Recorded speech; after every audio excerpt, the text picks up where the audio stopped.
exciting stuff. On our show, we're literally changing the world. You cannot teach a hungry child. It's one of the things we've discussed on the show before. Yet we learn from statistics that 3 in 4 children go to school without even having eaten. And it's something that really touches our hearts on this show. Well, the simple thing is the Peninsula School Feeding Association, they are, well, people who are there and the heroes in a feeding program.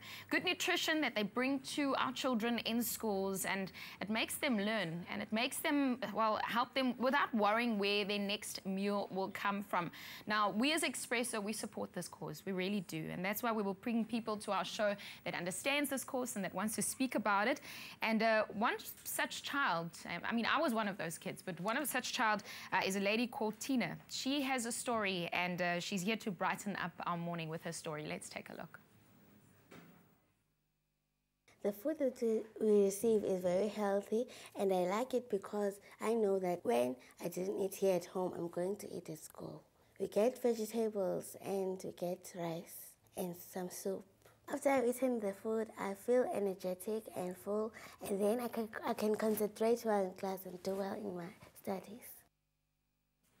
Well, from children who we feed in our schools to people who support this in our community, we're talking about the Peninsula School Feeding Association that's supplying the needs of our children in our schools. Well, here to talk about it, our Premier of the Western Cape. Please welcome to our show, Ms. Helen Zille. Thanks for coming.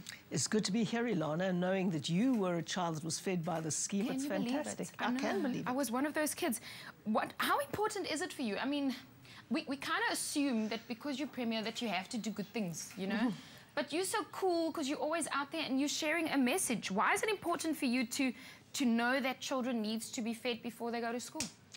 Well, the very first time I ever heard of a participatory charity was Blisters for Bread. Ah, okay. I was in matric, actually, 1968. Aye. And at the Saviour College in Lansdowne, right here in Cape Town, the Peninsula School Feeding Scheme was started. And Blisters for Bread became an institution. It's in its 46th year now.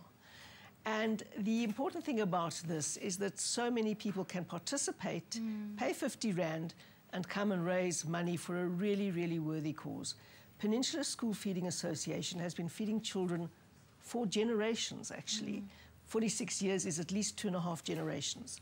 And it made an enormous difference to people like yours, chances of getting a good education so that you could become the best you could be in life. And when kids come to school hungry, they can't concentrate.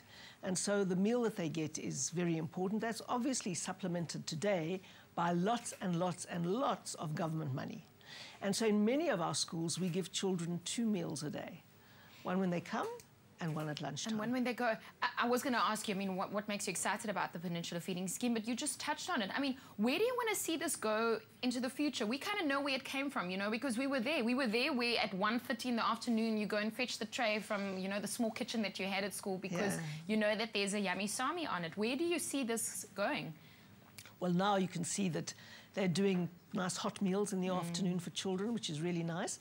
And at our mass opportunity development centres, we're hoping to have a meal in the afternoon to attract children there to constructive activities in the afternoon. And obviously having something to eat helps that process. So where do I see this going? Ideally, I would like to see our economy growing so fast that everyone has a job. And I would like to see it happening that parents really take responsibility for their children so that children have to rely less and less on charity. But the bottom line is that while there are so many children who need our help to get the food that many of our children simply take for granted every day, we need to pitch in as a society and make it possible. What more can we do? I mean, I sometimes have the feeling that, you know, we're waiting for celebrities or even people of influence to make statements and to talk out about stuff that's necessary. What can ordinary people that want to do extraordinary things in the Western Cape and in other provinces do in order to help causes like this? I mean, you just touched on it by just taking responsibility. If you're a mum or a dad, to say, this is my child. I need to look after them first.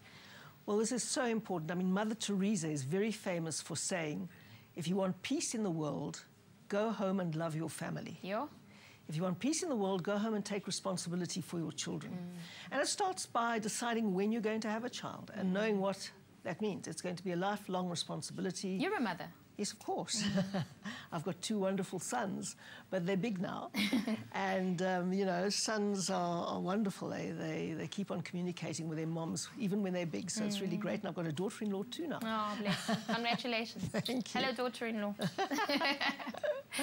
But it is exciting. We need to start all of this at home. You're going to be part of Blisters for Bread. I'm giggling because I've seen you on television when you get into the fun, when you put your sneakers on. And even today, I must say, you're very trendy. Well, I have to be. Look where I am. Yeah. You're on Expresso this morning. But over the weekend, you're putting on your tackies, your sneakers. Yes, Tell with me my about whole this. family. I know. Are you competitive? No, well, we're not really a competitive family. We like doing things together. Right.